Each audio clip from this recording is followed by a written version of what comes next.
আজকে আমাদের গন্তব্য হলো উত্তরবঙ্গের ভাইরাল একটি জায়গায়, যা নাটোর সিরাজগঞ্জ পাবনা চলন বিলের মাঝখানে ছোট্ট একটি দ্বীপ, যার নাম দিলপাশা। বর্ষা মৌসুমে চারপাশে পানিতে থই থই করে এই দ্বীপে। তাই আজকে আমরা শুষ্ক মৌসুমে এই দ্বীপ ও এই দ্বীপের চারপাশের রাস্তাঘাট আপনাদের ঘুরিয়ে দেখানোর চেষ্টা করব। তাই সম্পূর্ণ ভিডিও দেখতে আপনারা আমাদের সাথে থাকবেন। দর্শক, চার সাইডে খালি চড়া আর চড়া দেখতেই পাচ্ছেন। খুব কষ্ট হচ্ছে। অনেকটা পথ পার দিয়ে অনেকটা রাস্তা হেঁটে আসলাম। আপনারা তো দেখতেই পারলেন যে এখান দিয়ে দৃশ্যময় অনেক সুন্দর। আশেপাশে কোনো বাড়িঘর নাই, মানে এইটুকের ভিতর দিয়ে এই বাড়িঘর আছে। আর নিচে একটা বটগাছ ছিল, ওখানে একটু বিশ্রাম নিচ্ছে আর কি। দর্শক সবাই চ্যানেলটিতে সাবস্ক্রাইব করে দিন। দর্শক, আপনারা দেখতে পাচ্ছেন এই মুহূর্তে একটা ট্রেন আসতেছে। খুব সুন্দর একটা দৃশ্যময়, দেখতে থাকেন। আমরা গাছের নিচ থেকে ভিডিও করতেছি। খুব আওয়াজ হচ্ছে দর্শক, একটু নিচে নেমে গেলাম।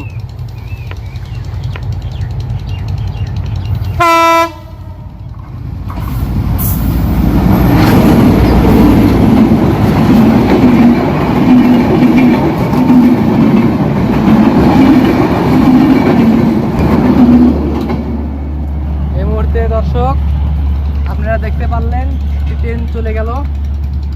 আশা করি আপনাদের খুব ভালো লাগছে। কিরকম লাগতেছে ইমরান, কিছু বলো। খুব খারাপ অবস্থা, খুব।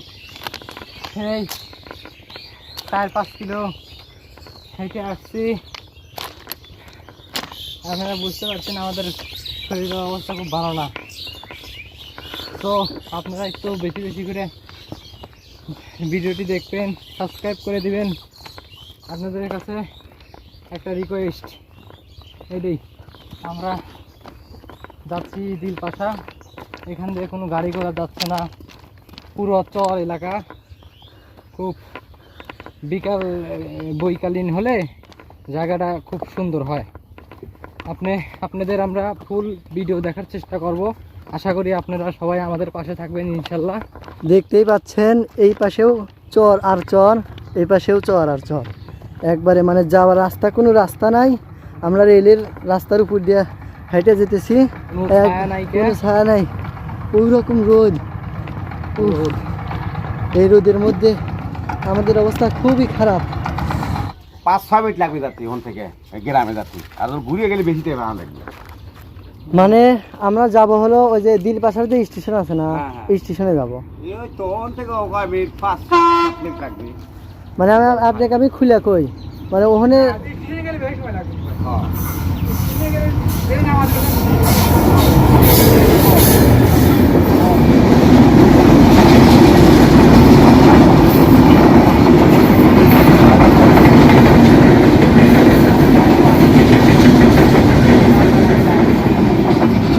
অনেকক্ষণ হাঁটার কারণে আমরা ক্লান্ত হয়ে গেছি। আর এখানকার রাস্তাঘাটে আপনারা অটোরিক্সা সিএনজি পাবেন না, তাই 200 টাকা দিয়ে একটি হুন্ডা ভাড়া করে নিলাম এই গ্রামের রাস্তাঘাট ঘুরিয়ে দেখানোর জন্য। দর্শক, দেখতে পাচ্ছেন ইমরান পায়ে হেঁটে দিলপাশার যাচ্ছে। ইমরানের অবস্থা খুব খারাপ, আমার অবস্থাও খুবই খারাপ। এই খরার মধ্যে পায়ে হেঁটে দিলপাশার যাওয়ার খুব ইচ্ছা ছিল, সেই ইচ্ছাই আজকে পূরণ হতে যাচ্ছে। ইমরান, তোমার কি রকম লাগতেছে? আমার খুবই খারাপ লাগতেছে। খারাপ লাগতেছে, তারপরেও এখন যেতে হচ্ছে।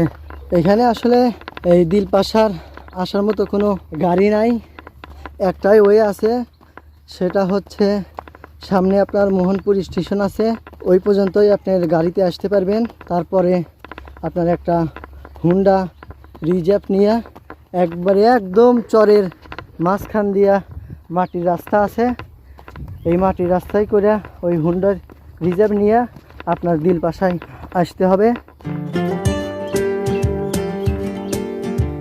হ্যালো দর্শক, অবশেষে আমরা পায়ে হেঁটে দিলপাশার চলেই আসলাম।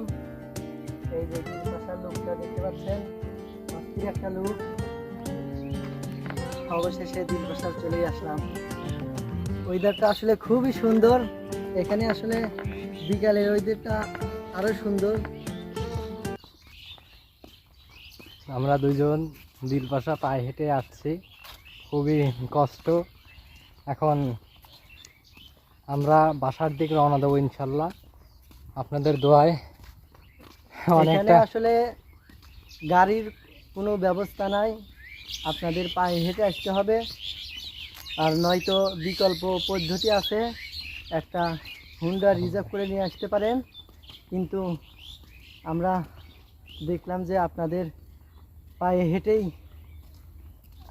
চলে আসলাম, আপনাদেরকেও একবারে গ্রামের পথ, রেলের পথ দেখালাম যে আসলে পায়ে হেঁটে এখানে আসার যে কষ্ট আপনারা তো দেখতেই ভিডিওর মধ্যে।